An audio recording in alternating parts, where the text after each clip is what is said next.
GTV Breakfast, Kafui. Here are the headlines. Scholarship scheme overhauled. New bill to go before Parliament soon. And Ghana Water Limited announces Wager Dam spillage to avoid collapse. Okay. Those are your headlines. The Ghanaian Times, leading with close down witch camps. They are symbols of societal neglect. That's Amnesty International. And yeah, those are your headlines this morning. The Chronicle, police dispatch 4 gun-toting robbers in Ashanti region. And the Daily Searchlight leads with all gold dealing licenses cancelled by Gold Board, but large-scale mining companies exempted. Daily Guide, Turkish investors' property demolition. Zoom Lion boss snubs police. Victims arrested. Okay. Business Analyst, Gold Board announces new licensing rules. Foreigners asked to exit market by April 30th, 2025. The Daybreak, leading with Ghana Armed Forces promotions appointments in limbo amid Vice President's sick leave. Those are your headlines there. Okay. The New Crusading Guide, Gold Board takes over ASM Gold business, a sole buyer, a sayer, and exporter of gold. Okay, and those are your headlines this morning. There's a conversation on what's happening in your community. Community focus, #GTV Breakfast, coming up later on. Kojo Black in the house. Birthdays, but for now, headlines with Thelma. Stick around. Welcome back to GTV Breakfast. This is a headline segment. We are talking about all the big stories for today. Lots happening at the presidency and elsewhere, and we'll get some details into that, and I'll introduce my guest to you shortly after I talk about Koa Mixture, Koa Plus Mixture, and Koa MT Mixture, brought to you by Koa Research Manufacturing Company Limited, proudly made in Ghana. Koa Mixture is formulated to support your general well-being, and so if you're seeking an immune system support, there is Koa Plus Mixture, which supports your body's defenses and helps you stay strong. If you want to combat malaria, go to Koa MT Mixture, and it will aid your treatments. Effective relief from malaria symptoms, Koa MT Mixture. Remember to always take a malaria test before using Koa MT Mixture. These 3 are not recommended for pregnant women, lactating mothers, and children under the age of 12 years old. Choose Koa Mixture, Koa Plus Mixture, and Koa MT Mixture for all your health needs. Available now at all pharmacies nationwide for bulk purchase. You can call these numbers 0244 726611, 0244 726611, or 0591 5778. The number again, 0591 565778. That's the number to call for bulk purchase of Koa's products. Now, let me introduce my guest at the table, and we'll get into the details of today's stories. Professor Daniel Bruce is a clinical psychologist, and he's making a return to the table. Prof, good morning. Good morning. Welcome back. Next to him, Mr. John Kuuku Dsane, a forensic psychiatry specialist, and he's also making another return to the table. Mr. Dsane, good morning. Hi, good morning. How are you? Very well, thank you, and thank you for making time to join us this morning for this conversation. Right. The big stories for today: PURC, the Public Utilities Regulatory Commission, is defending strongly its decision to approve the tariff hikes despite ongoing power and water disruptions. So as some of you may know, a lot of communities are experiencing power outages, and many taps are dry in many homes, yet the regulator insists that the indicators are looking up, and so they believe that it's they've approved, for lack of a better expression, the tariff hikes, and a lot of Ghanaians have a lot to say about it. I'll pick the thoughts of my panel at the table. First of all, are you experiencing any break in electricity and water services where you are, Prof? Yeah, intermittently, in terms of electricity, but water, Okay. Yeah. You always have water? Yes. Please, what community? I want to come and live there. Always Fafraha. Fafraha always has water. Is it Ghana water? Yeah, Ghana. It's not borehole. Mm. Okay. Fafraha. Yeah.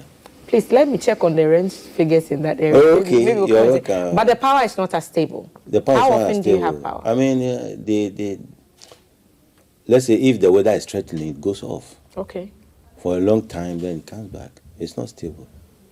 Yeah. A couple of days ago, some people had no power throughout the night until morning. Your area We also was experience it. You also experience Yeah, we it. also Okay. experience it. So at least there's some disruptions at Fafraha where Prof is. Mr. Dsane, what's your experience? Right. Let me just say good morning to everybody. And I think Easter will be here very soon. Wish them happy Easter in advance. Easter is here. Sunday was Palm Sunday. So Was Easter it is that? here. Well, This is okay. Passion Week, so we are in Easter already. Okay. Or you mean the The real game, the Good Friday, week, the yes, Saturday, yes, Sunday, and the Monday? yes. Okay, cool. And also to say to the Minister of Lands and Mineral Resources that he's doing a fantastic job. He has my support any day. Keep it up, keep it up. And like I always say, galamsey down, gold production up, productivity up in gold production. It is only the gold production that will save us eventually from visiting the IMF and poverty alleviation programs and all that goes with it. Because without us having money, we cannot sort our problems out. We project that by 2030 or more, I do project that by 2030 or more, we should be making about $10 billion, from $10 billion to about $50 billion in gold receipts. It is important that we do that. And I will keep talking about this all till we get to that stage. So let's all look at the minerals that we have in Ghana and make the best out of it. We are living in a world now that the Europeans are now looking for minerals to support their industries, either in the telecom industry or the military and all these areas. So we are sitting pretty. We must make good use of it and take the advantages that goes with it. Now, as for the electricity, I think I had it once last week, which was, it took me by surprise. I was shocked. I said to my boys, well, have you paid the bills for? And they said, oh, we have. What's wrong? I said, oh, well, that is gone off. Once last week. Which area is this? Mataiko area. Okay. And it went until the morning. So, I mean, these things do happen, and they will happen. I don't know the reasons for it happening. Probably a national issue. Issues with ECG has been going on for some time now. And I suspect that we can rationalize the whole, look at the challenges that we have with ECG recently, and the chaos and the mayhem that has gone on there. I remember when I came back to Ghana about 25, 30 years ago, or before that, people were not even paying electricity bills. They weren't paying it. You can have people having wires all over the place. I said, God damn it. Hey, don't you pay bills? I said, oh, no, Charlie, I want wire. It went on for many years. We are now trying to rationalize it, and it will take a lot of money, a lot of time to do all that. So let's hope that we can do something about it. So effective May 3, 2025, electricity tariffs will rise by 14.75% and water tariffs will increase by 4.02%. The PRC says there are several factors that have contributed to these adjustments, including the depreciation of the cedi, inflation, fuel costs, which include the cost of natural gas and, the primary fuel for electricity generation and whatnot. They also talk about the generation mix, which highlights a shift towards a higher proportion of thermal generation, which is more expensive than hydroelectric power, and it has impacted the cost across these sectors. It's saying the PRC also said that there's an outstanding debt of 976 million Ghana cedis owed by utility providers, and that to address this, consumers are expected to shoulder 50% of the debt through the new tariffs. So Mr. Dsane was saying that a few people are owing and they are not paying. Some people are even connecting illegally, but now all of us are going to pay. So we've split. 50% consumers will pay, but people are not happy about this development, and the critic is that it is unfair to raise tariffs and services and tariffs and prices when there are disruptions in the service. Prof, do you agree? Oh yeah, exactly. These service providers, they must make sure that they satisfy you once you also pay your rent or the bill for whatever you consume. But if you pay the bill and you are not getting the services as required, obviously you will not support any further increase in the bill that you are going to pay. So when they ask us to pay more, they must also give us more regularly. Not that you give us 1 week, 2 weeks before you bring us again. No. So they are taking money from the consumers, and they must know that they must also satisfy the consumers. Okay. Is it fair to pass on the indebtedness of the utility providers to consumers? Well, partly, to be sincere, honest, and objectively, it's not good to pass on a debt that you owe as a company onto me. It's not fair. I did not contribute to how you incur the debt. Maybe your own inefficiency, mismanagement, or whatever. If you are not observant enough, or you don't put in different measures to make sure that people who are using your services free of charge, and you supply the services only for you to bill me, then you are cheating me. But it's well, there's nothing we can do. But at the same time, too, it is also some kind of a punishment towards Ghanaians that when you see somebody doing nothing, you keep quiet, you will live to pay for the person. We'll all pay the price. We'll all pay the price. Affordability and accessibility to these services remain key. So I should be able to afford them, and when I need them, they should be there. Yes. But I'll pick your thoughts on this, Mr. Dsane. The PRC has made its decision, and from May 3, which is a couple of weeks from now, the new tariffs will kick in. Do you find it fair? Well, lamentations will come with lamentations. And we have to start changing the way we think and the way we do things. Most of these items that have to be imported for electricity is in foreign exchange.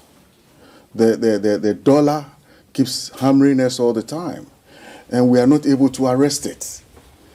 And I'm saying to you that we have gold, we have minerals. Your focus should be on making money. That is your money. It's not IMF, going to the IMF. That's a joke. Let's go to the IMF. Let's go and borrow money here. Let's wait for a grant. No. We've gone past that stage. The thinking must change radically. There has to be a change so that we create our own wealth, so that in the next 10 years we can pay ourselves. Employees can be paid properly. Your unions will not be on the necks of government all the time. We'll be able to rationalize our electricity. We'll be able to pay the cost of whatever you need to make the electricity company run properly. You need to make your own money. And God has blessed you with this gold. Look at what Saudi Arabians did with oil. And now people don't go to Rome and Paris and New York. They want to go to Dubai. They've changed it over a period of, say, 50 years or so. Look at China. It took them only 40 years to become the second biggest economy in the world. And we sit here every day. We have missed the game. I watched a lecture by Mr. Lumumba at the University of Winnipeg yesterday. He talks about these issues all the time. We need to grapple it. We need to change. The thinking has to change. We have to start behaving like confident men. You know, the gold company that the lease has expired. There's a gold company in Ghana called Damang, I think it's called. The lease has expired, and they need to have government to sit down. They say they want to come back and sit down again after the lease has expired. I seriously recommend that it's not only public servants who go and do these negotiations. You need about 30 or 40. We'll get to a gold conversation in a bit, but I want us to talk about the PRC. That's the matter that's on our table now. But so if you would. Why I shifted is to do with money. The baseline is to do with challenges with money.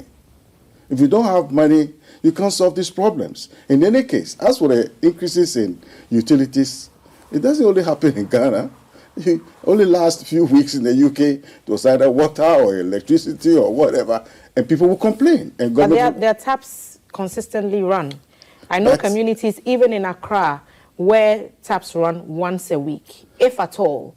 There are Yes. some communities that don't get water at all, and Yes. every month they get bills, and Yes. now they are getting the increases, and that's where the disquiet is coming from. That Yes. the taps are not even running. Yes. So why are you increasing So the ECG has tariffs to when be I'm not even smarter. getting the water in the first place? Management of the ECG or the electricity company or the water has to be smarter. Better training, better facilities, let them to understand. People don't understand the work that they have to do. People come to work and they think they came to play and go back home. Performance standards, when you are given a job to do, you must do it, especially when you are being paid for it.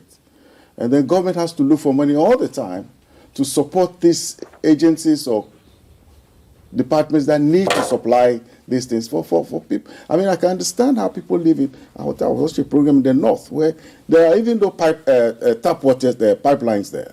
They dig water from rivers with goats and cows. I thought that was terrible. We should be going past that stage by now. We should go past that stage by now. And I say this I don't sleep these days because when I watch how the world is going, and we are still as if sleeping, fighting over little things. Today, the national security went to Gaza. Those things must be out of the radar by now. So the water, we sympathize. I also have to pay, just like you do.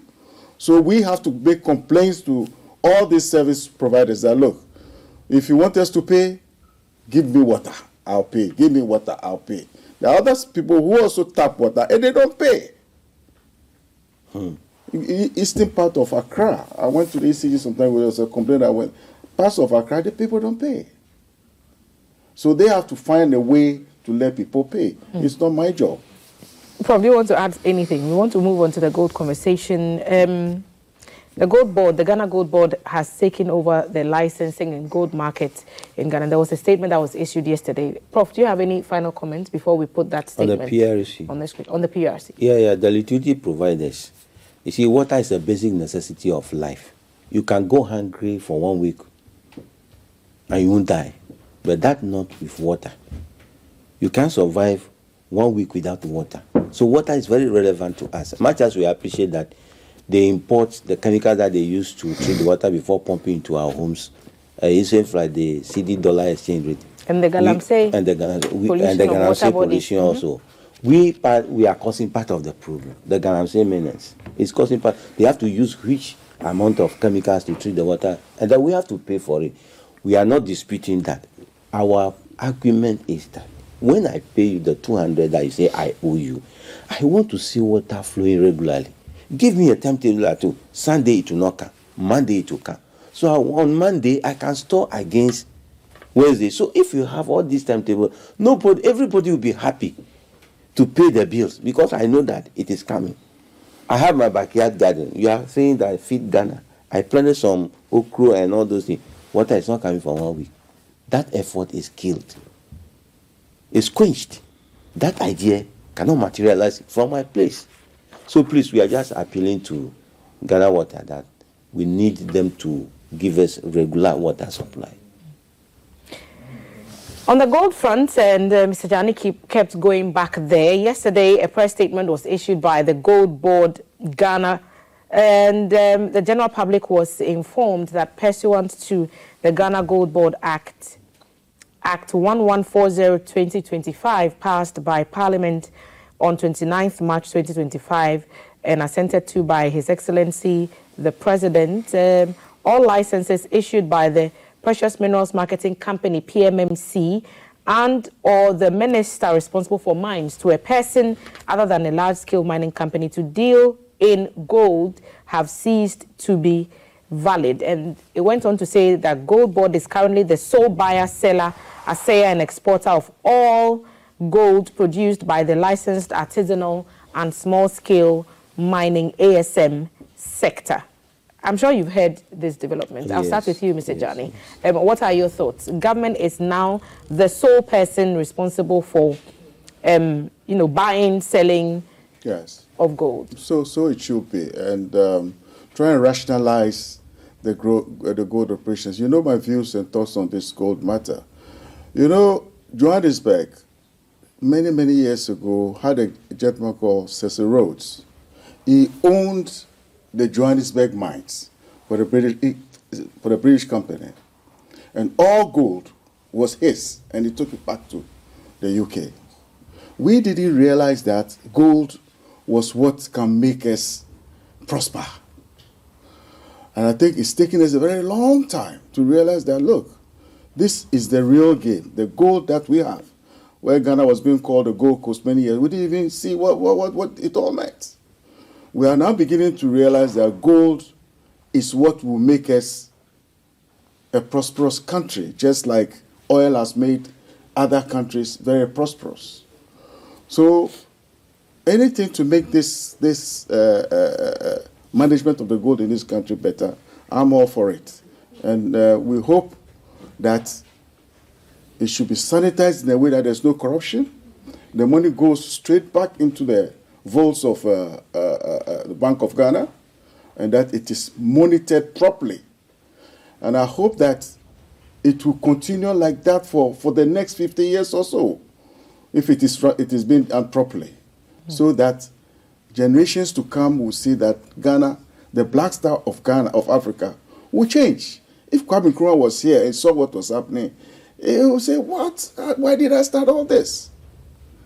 If that man was here now, he would be crying. Let's save the situation. Let's save it. We can do it. Ghanaians can do it. We've done it before. We can do it. Prof. Yeah. It's a good news. I think it will be a regulatory body controlling the supply and then the sale of gold in Ghana. What I want to suggest is that they must make sure that the source of the gold that they are going to control is a genuine one. It will not be like they should also encourage the Ghana type of business that will bring the gold. They must make sure they regulate the source of the gold, how it is dug and found and brought to the board for purchase. So they must also make sure that those who are going to be given the license to go and mine, they're going to bring it to them. They do it in a way not to destroy the environment. As though they must take absolute control over the entire production of gold in Ghana. So it is done in a way that our water bodies will not be polluted, our farmlands will not be destroyed, our forests will not be depleted, so that our environment will remain intact. But if this board is set, and we see escalation of galamsey, to me, we have done more harm than good to Ghana by establishment of this board. So we plead with them. I'm sure that they will regulate the source and everything will be sanitized, and then they can dwell on the gold. And then maybe, as he's saying, we may get more revenue to develop the country. Okay, so from the statement that we saw yesterday, it talked about the exclusive authority of Gold Board to be the sole entity authorized to buy, sell, assay, and export gold produced by licensed ASMs, so artisanal and small-scale mining.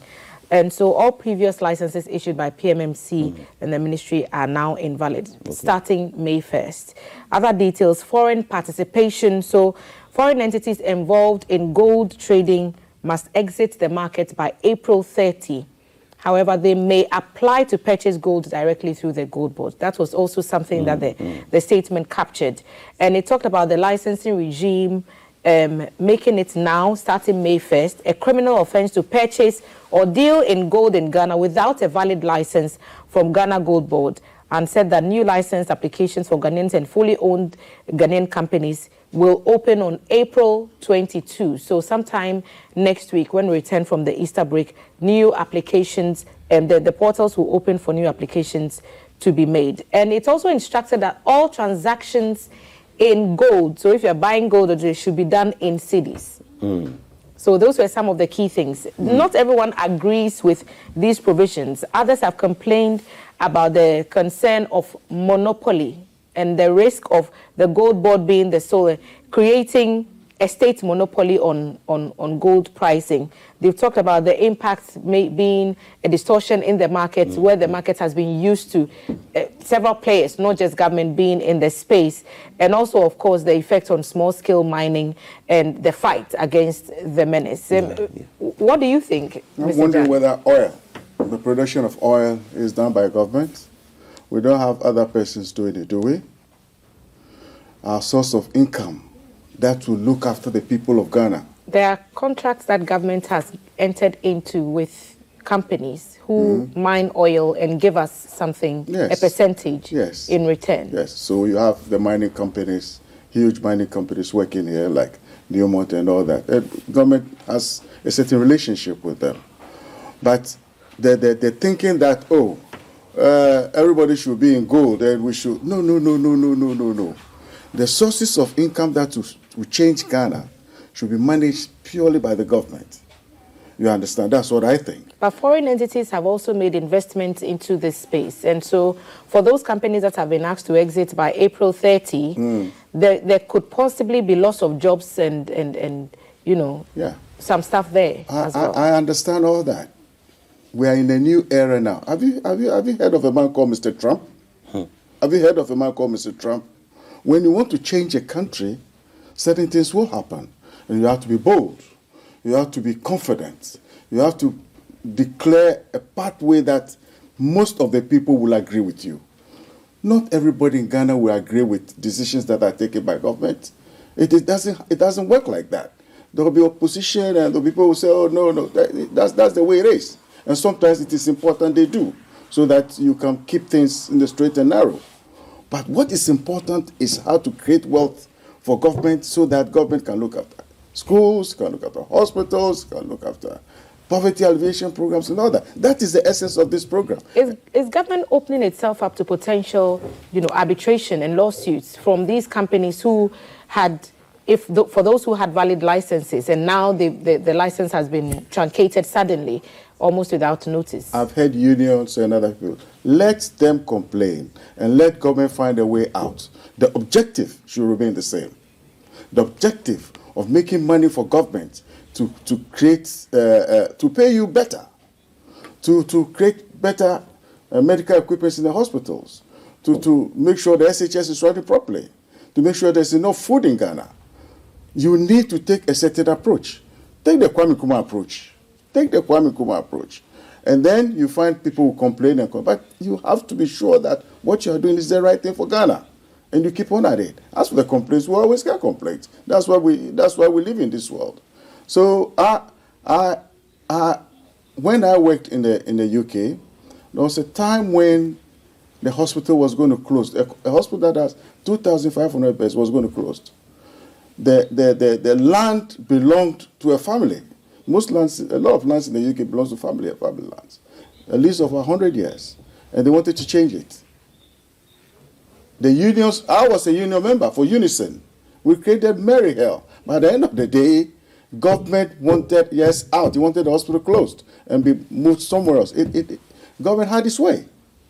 And he did it for the sanity of the patients, the staff, and whoever was involved in that environment. So there are decisions that I think they're hard decisions, but they have to be taken. We have waited too long in this gold matter. We are waiting too long. Prof, what do you think? Because there's also the currency conversation and the directive to only transact gold business in Ghana cities. The concern there for some is that because the potential buyers outside Ghana obviously need foreign currency, people may now resort to black market and all that to be able to meet that demand. What do you think about all that? There will always be speculation. I think the government knows what she's doing, and therefore they put in all measures to allay all these fears that the board actually operates in a sanitized environment, so that at the end, the benefit will endure to Ghana as a whole. So I support that, I believe. But what he's saying is that, you see, if you want to install a new behavior, you must destroy the old one. What they are doing now happens to everybody. Even yourself, if you want to destroy part of your behavior that you have discovered is not helping you, you go through a process called the dark soul of the night. You see, you have to undo that part of you. That, Prof. That's a psychologist. That part of you which is not helping you, and then you install a new one. Then you install a new, it's the new behavior. It takes you about 21 days. So this closure of this license is not about 21 days. You have just mentioned the day. It's just about 1 week. So those lawsuits and all that, I don't think it will crop up now. So they said, temporary, we have closed all of you down. We withdraw all your licenses.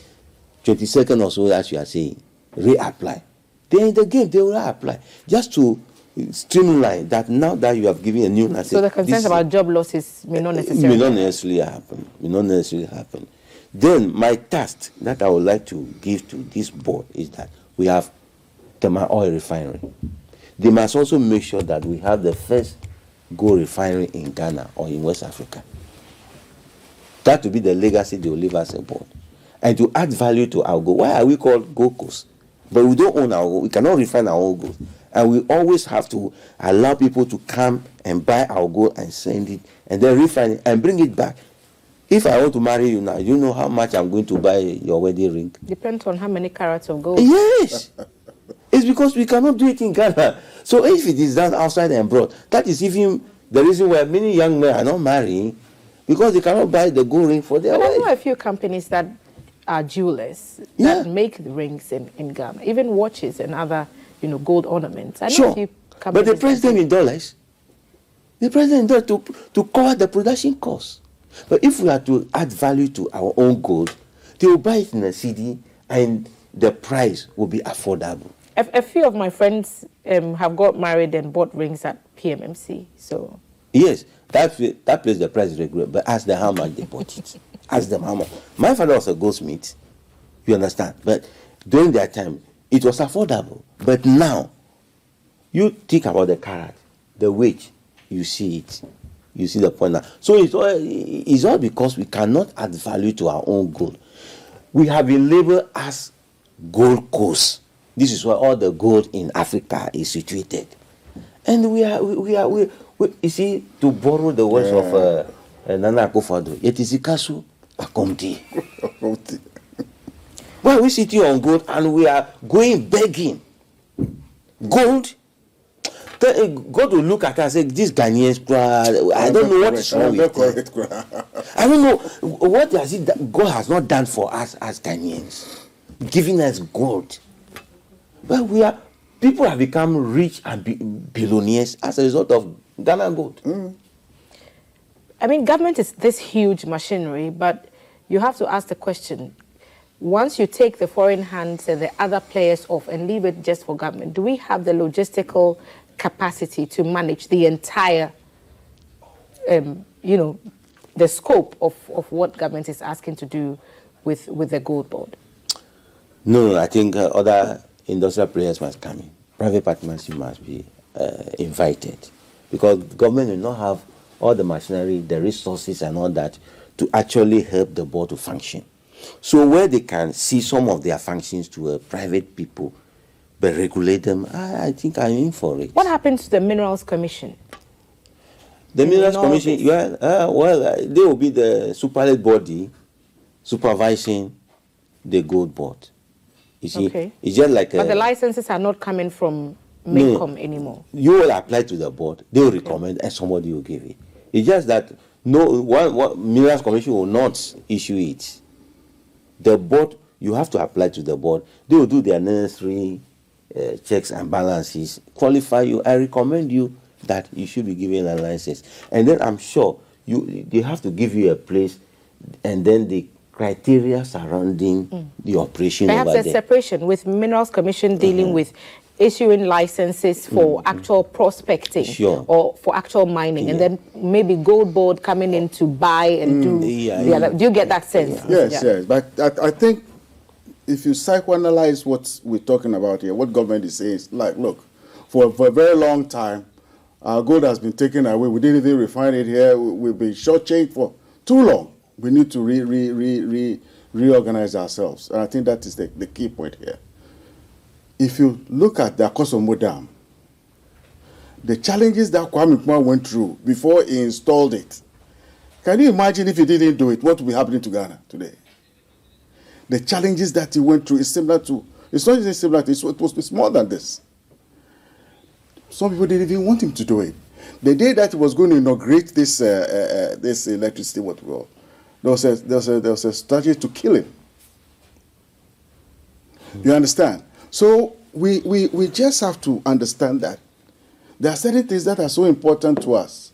And I ask the question, if Akosombo Dam was not built by Kwame Nkrumah, where would we be by now?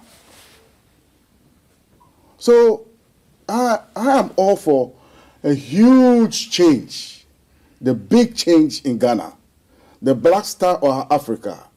And we can do it. It's just that the laissez-faire, laissez-faire, Ebahi Kashekbeye, Jami wo, Efe Doko, Bene Laba Mefio, Dabi. We've gone past that stage. We roll our slaves up and we get on with it. Anybody who comes our way, you throw him off. He comes your way, throw him off till you get to the end of it. We're doing it for the people of Ghana, not for individuals anymore. Let's talk about asset declaration for a minute. Former EC Chair, Madam Charlotte Asay, has been having a few comments on this particular one. She said that we need a critical review of our asset declaration regime. She was speaking on a Joy News platform, and she made some comments, one of which is that, according to her, asset declaration is a key, a critical key for fighting corruption in public office holders. And she thinks that even though the laws are there, mandating even managers of state-owned enterprises and staff to declare their assets, there are problems. She thinks that it should be made verifiable, and she said that we should be able to verify the things that you put on there. And she said that that will strengthen transparency and public trust. And she said that if we had a system where, upon assumption of office, you declare it and it is verified, and there's a strict regime, then it will work. So she's also part of the Constitution Review Committee. Remember that there is a Constitution Review Committee that yesterday there was a meeting and they talked about anti-corruption and all that. So it feeds into that broader narrative. It was live on GBC News yesterday for most part of the morning. We've talked about asset declaration before, and we've gone back and forth about, should we know what you've declared when you declare it? And then should we know what you declare when you leave office? It looks like those conversations are still ongoing. What are your thoughts? What do you think? Yeah, I think once we have realized that people are not truthful, and they come into politics to make wealth and to acquire more wealth. Well, they do spend a lot of money to come into politics, and it's one of the key pegs on which Madame Charlotte made the comment about the recent report by CDD Ghana, if I can go through a few of them, estimating that it now costs approximately $150 million to win a presidential election in Ghana. It even said you need an additional 10 million Ghana cedis, to make up for other expenses. So it would include campaign expenses, logistics, media outreach, and other expenditures necessary to secure the electoral victory. And the contrast, the official budget for conducting the 2024 elections as approved by Ghana's parliament was 786.9 million Ghana cedis. So the whole election, 2024, cost us less than 800 million Ghana cedis. But the candidates spent, CDD is saying, about 150 million USD to become an MP. To win the presidential. This one in particular said to win the presidential election. Right. So there's 100 million or so that is needed for the parliamentary election and all that. So all these conversations ongoing, sources of funds for political campaigns, should the state fund political parties to engage in this?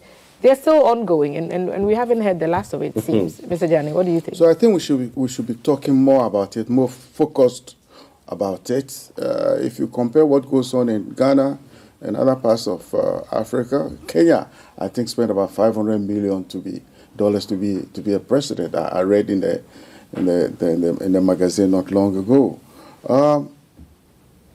Whichever way you look at it and you compare it to other political parties, say in Europe and America, and the monies that they spend, and last time I heard Mr. Obama looking for campaign, he was even asking people to donate money through Momo or whatever to him.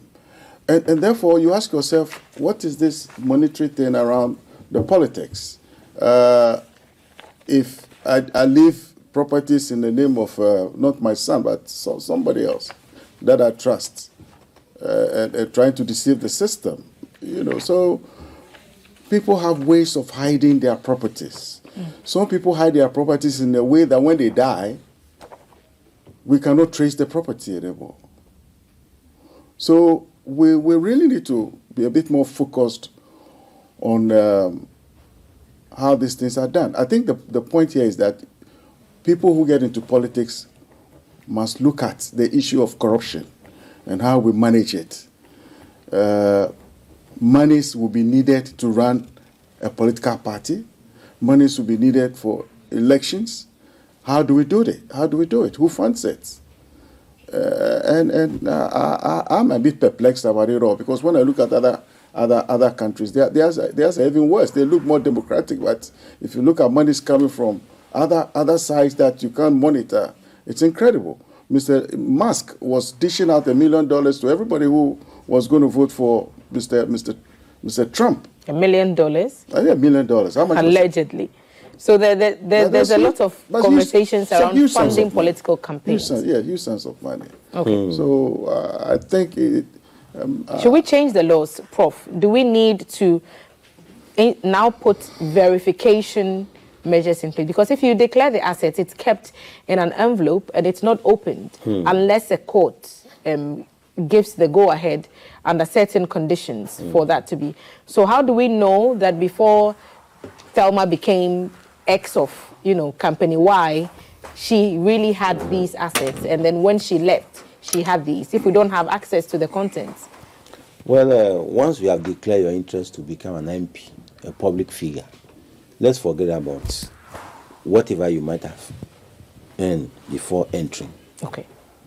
What I would like to say is that whoever, if you're an MP, declare your assets, let's publish it for everybody to see. The court have to determine. The court have to determine. Let's be transparent. Why are we afraid of transparency? Why are we afraid of transparency? That is the problem.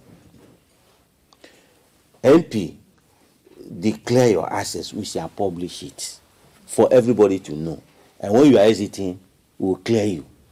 In the university, when you are in any education institution, when you are going, they clear you. You go to the library, you go here, that you are free. The same thing must be applied.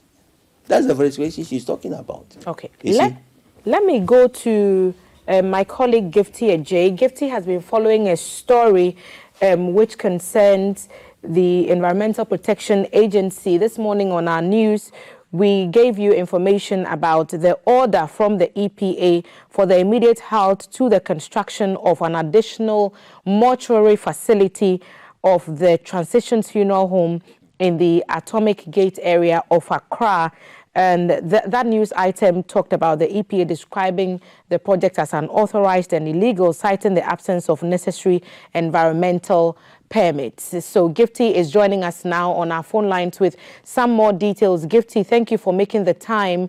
What exactly is the bone of contention here?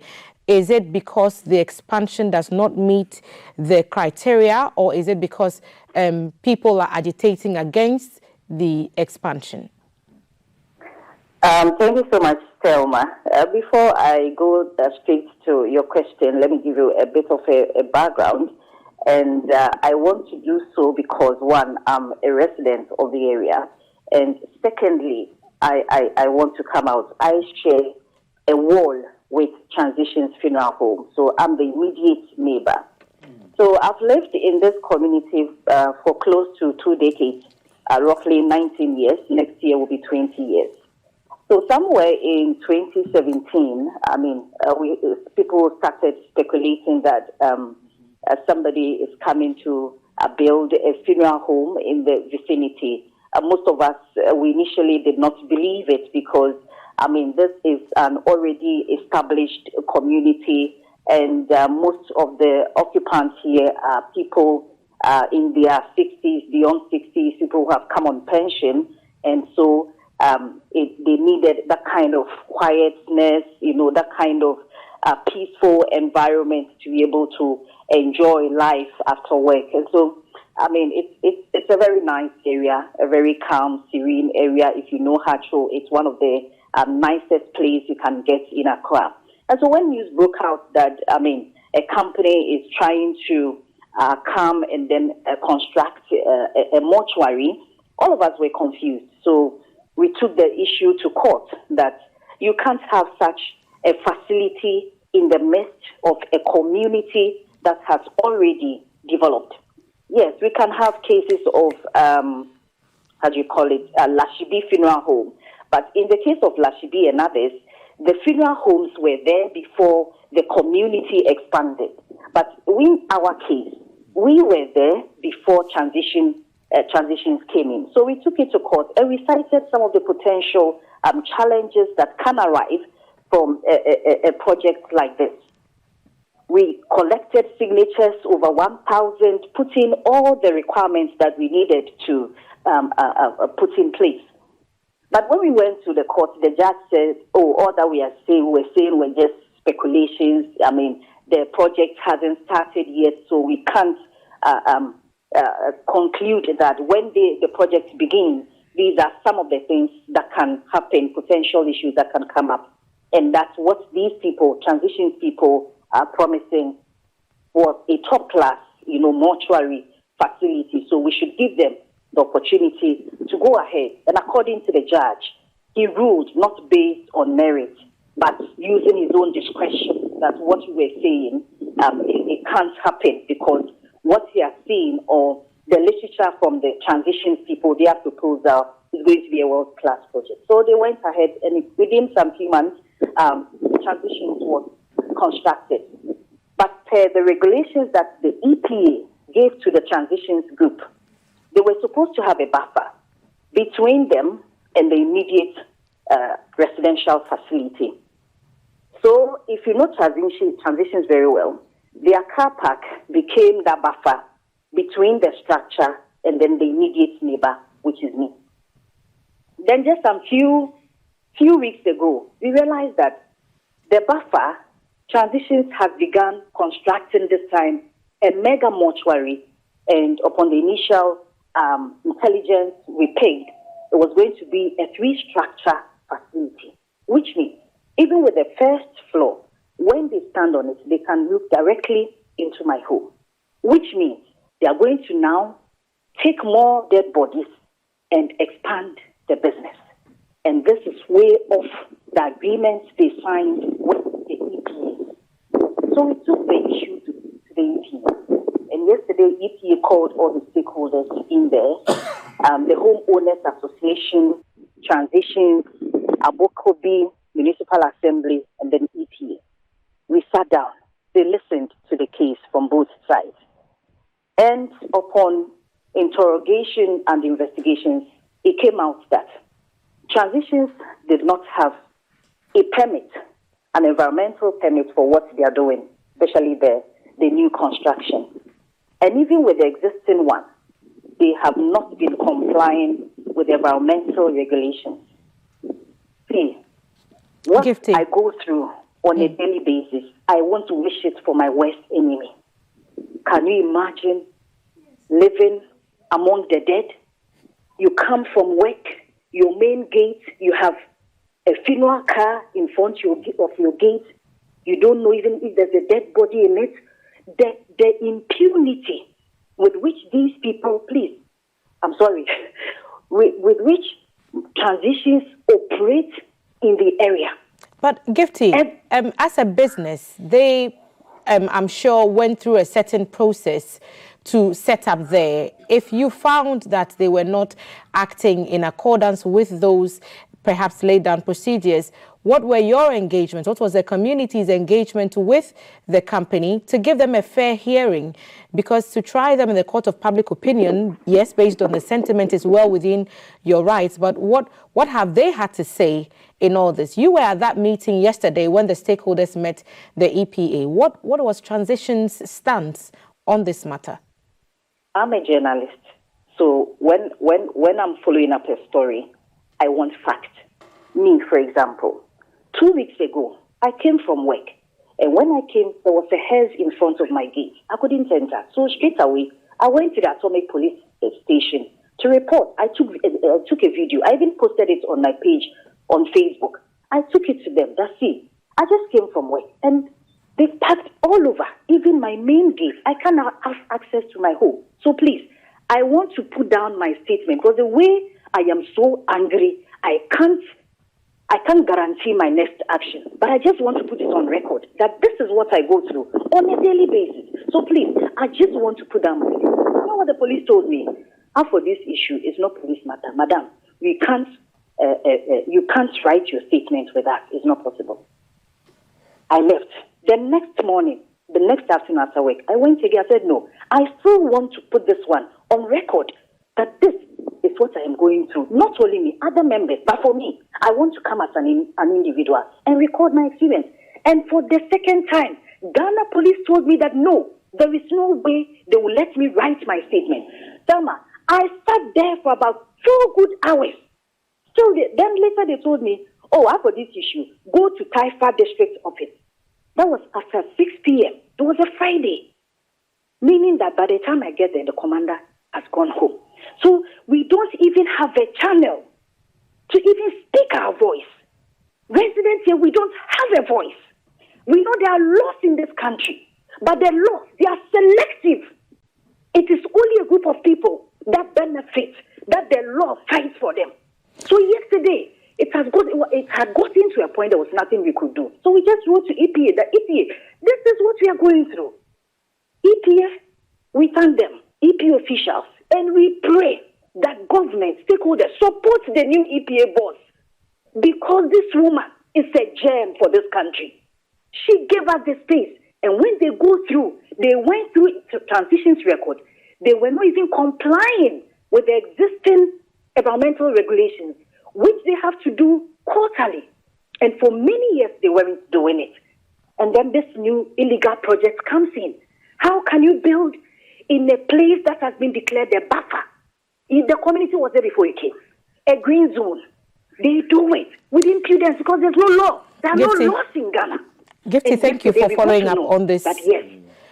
Thank you for following up on this particular story. I know that because it's personal to you and you experience it personally, you're very, very emotional about it. But that report that you sent us, thank you for sending that. The EPA is stopping the transition funeral home project to expand after residents had petitioned the agency, the authority, to intervene to stop the funeral home from doing that.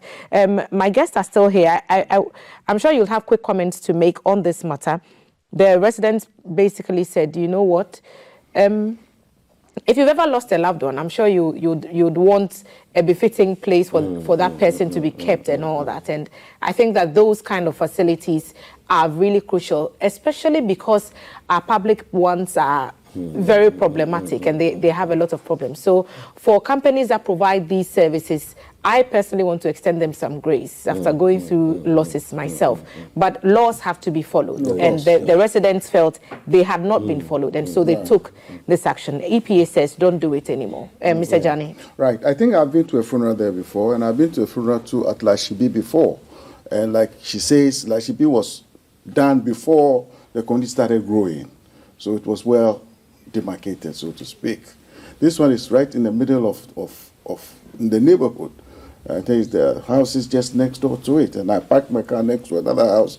And if the EPA has to do something, they have to do something about it, because the community can just not live. Look at where it's like you going to live in Aodome, the confined area where people are buried. You have a house living in there. It's terrible.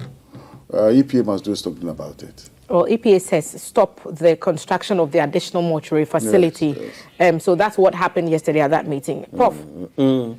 Well, I'm familiar with that environment. The area is always suffering from this heavy traffic congestion, even without funerals. That Atomic Road is So if funeral event is going on, it will be tough. So I understand the feelings and emotions of the lady and the people around. Let's do what is right.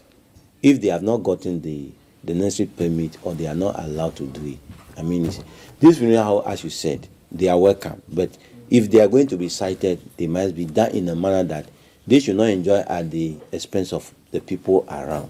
That's all. Okay. The Kumasi mayor has been in the news. Kafui has been talking about this since morning.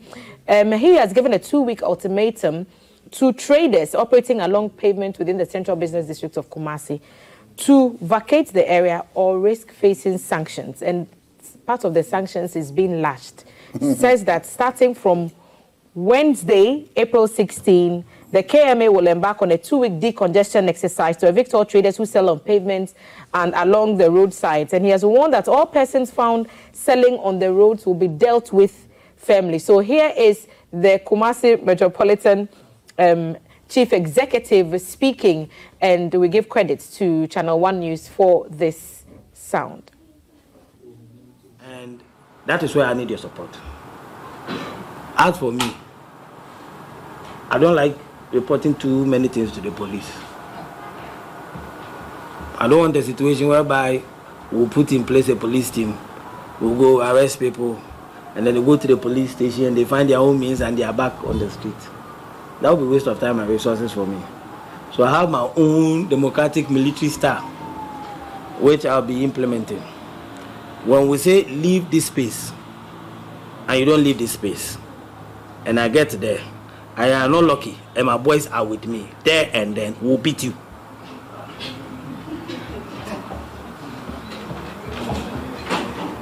There, in the middle of a doom. If you're not lucky, if I'm alone, you'll be lucky. But if I'm there, and my 10 boys are in their pickup with me, with their hips, trust me, we'll beat you. If you don't want to experience that kind of situation, do that which is right and which is lawful. This is Otumfuo City. This is the Asantehene City. This is the Garden City of West Africa. We have to preserve its image. And I am here to work to satisfy the city for Otumfuo. And I want to ensure that this city looks like Otumfuo City. And when we talk to you, and we implore on you to adhere to that which we all do, and we can all have peace, and you want to let the job become difficult for me, I will let your body feel the difficulty that you are giving to me. So when it gets to that period, please don't sit on your radio station and say that the Akwawe or whatever heart or training and all those things. Please, it is all aimed at. Channel 1 News for that soundbite. Gentlemen, the man says if you are on the pavement in Otumfuo City, he will lash you. Is that, are we okay with that? Maybe he's too harsh and he's too ambitious. Change your behavior takes time. You know, it has happened in Accra several times. They named the Abaye. They have tried several times. Not that the people are naughty or they don't want to listen, but everybody is struggling for a space to sell something to make a living. And we take tickets from them. They pay for still on the pavements. It's not good anyway. We have to make room for vehicular movement. But where he is talking from, Kumasi, the place is already congested. Right from Take Jashin to that place, the road is so narrow. They don't have space and all that. So it should take time and talk to the people. The KMA says these traditional methods have not worked. They say that they've tried decongesting, removing the traders from the pavements, trying to get them to move to the markets, to trade, even making arrests. None of it has worked. So maybe they it's not working. Now do population keeps on increasing. Population keeps on, as we speak now, there are about 2,000 people who have arrived from various parts of Ghana to settle in Kumasi. Population keeps on increasing. But indiscipline is also a key part of it, because people know not to do something at a certain place, but they still do it. So, you know, just to put it out there, is it like sparing the rod and spoiling the child? He wants to bring the rod, so that's when the bulu fame up at the tree. No. I work at Okanshi. I operate a lot of Okanshi. Look, if somebody is sitting in front of your area and you want to push that person, it's a huge fight, a whole war. And you know, like he says, this has happened so many years, and the politicians have ways of saying, well, we are going to move them. It is almost impossible. You know, Agbobushi, the movement from Agbobushi to the Onion, what we call, that took a lot, and they were able to move them. So alternatives are very important. If you can create other markets close to the central area where people migrate to work. And like you say, people are moving to Accra in their numbers from the villages. Kumasi. Huge numbers. Nowhere to sleep, no food to eat, children's on their back, hanging around the city. Government has to take a decision as to what we do. Expand the city, open up the city a little bit, open it up. When they are coming from, say, Kroboduma, say, you might probably end up at Medina or Dodua or somewhere there, rather than everybody coming to Accra. So yes to lashing or no to lashing? No yes? lashing, no lashing. No lashing. No lashing, but no lashing. you see, alternative like the JN market on the way to Winneba, it has somehow decongested Accra. The one at Jinkotoku, I think we should start doing those things. Open it up, open that. You see, let's create a specialized market, maize market in Kumasi, somewhere far away from KJT. All those people bringing maize, go there. Okay. You see, and then we are pushing the people out. So government itself must intentionally begin to create cities.